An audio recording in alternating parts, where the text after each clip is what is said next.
እንኳን ለጾም ሐዋርያት አደረሰን ሲባል ለበዓል ብቻ ሳይሆን ጾም ሲገባም እንኳን አደረሰን ይባላል።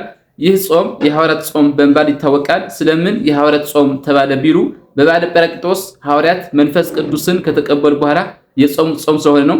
የሰኔ ጾም የሚገባበት ቀን በየዓመቱ የተለያየ ቢሆንም የጾም ማብቂያ ዕለት ግን ሐምሌ 5 ድረስ ነው።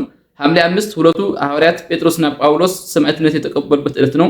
የዛሬ የ2017 ዓመተ ምህረት ጾሙ የሚገባው ሰኔ 2 ቀን ነው።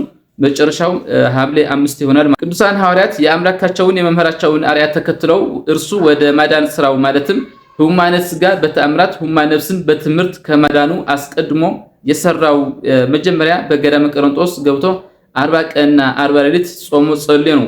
መጀመሪያ ስራው ያደረገው ጾም ነው።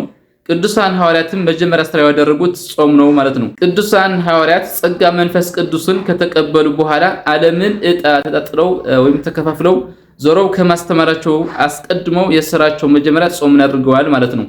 ሐዋርያትም ይህን ጾም እንደሚጾሙ ጌታችን አስቀድሞ የዮሐንስ ደቀ መዛሙርት ወደ እርሱ ቀርበው በጠየቁት ጊዜ ተናግሮ ነበር። እኛና ፈሪሳውያን ብዙ ጊዜ የምንጠመው ደቀ መዛሙርት ግን የማይጠሙት ስለምንድን ነው አሉት። ኢየሱስም እንዲህ አላቸው፣ ሙዚዎች ሙሽራው ከእርሱ ጋር ሳለ ሊያዙ ይችላሉ፣ ነገር ግን ሙሽራው ከእነርሱ የሚወሰድበት ወራት ይመጣል፣ በዚያ ጊዜ ይጦማሉ ሲል ተናግሯል። እኛም ይህን ጾም የምንጾመው የሐዋርያት በረከት ለመላበስ እነርሱ ድል ያደረጉትን ዓለም እንድናሸንፈው አምላካችን ለመመጸን በመሆኑ ይህን መሳሪያ ጾምን ለመላው ክርስቲያን የተሰጠ ነው።